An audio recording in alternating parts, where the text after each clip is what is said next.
as he will face the loser of Diego Sotelo and Max Gallagher at 125 to try to keep his hopes alive again. He'll have to win out to punch his ticket to Philadelphia. As we move to 133 for Harvard, it's the 5 seed Logan Brzozowski, and the 4 seed is Princeton's Dan Jones.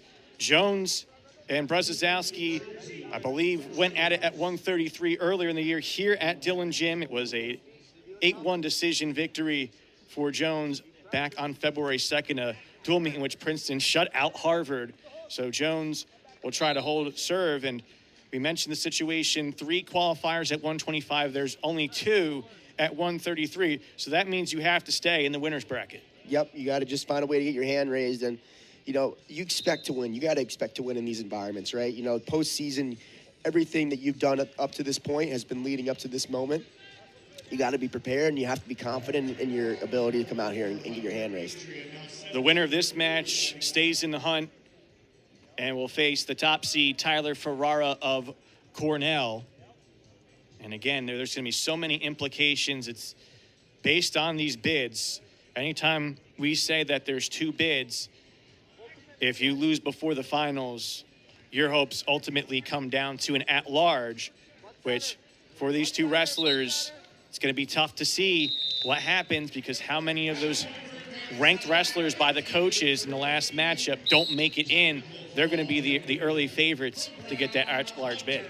Yeah, 100%. You want to get off to a good start. You want to, you know, not be kind of too slow in your first matches. You want to get a good, you know, initial first match, good warm-up, get your feet moving, get your hands moving, come out here and, you know, put a statement on in front of your, you know, your faithful here.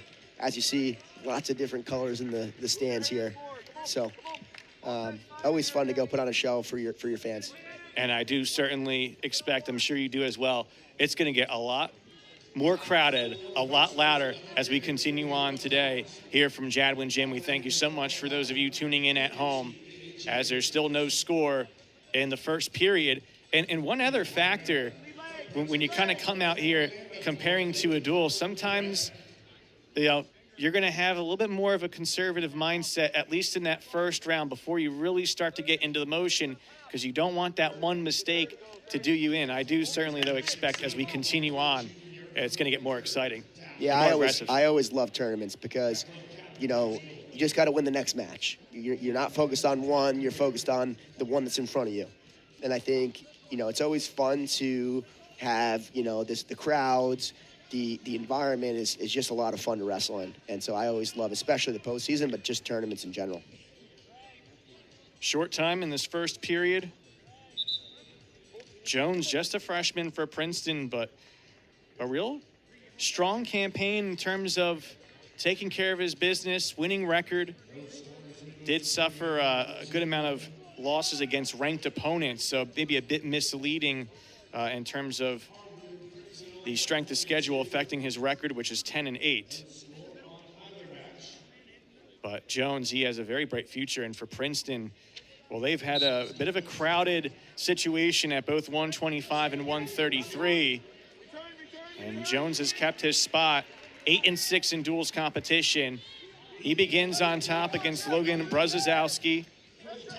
Brzozowski, his first year from Whippany, right here in the Garden State. So a bit of a homecoming for the second time for him.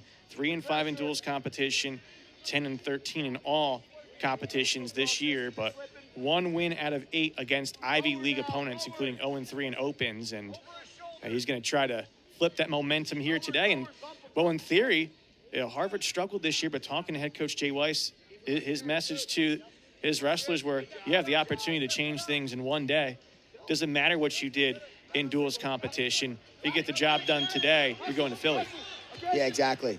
You're 0-0 coming into today, right? That's the way you got to think about it. As you see a nice near side cradle locked up by Jones, he's looking to put him to his back here. As you see, close to getting some exposure, and now you see some swipes. Jones is trying to end it here in the second period with the pin, and he will.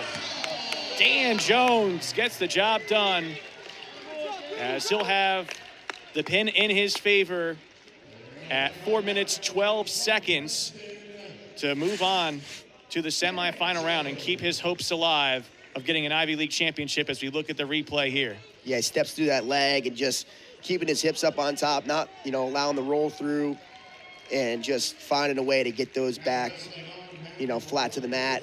That fires you up. A nice pin to start it off. That's got to give you some good momentum, good energy going into the next round.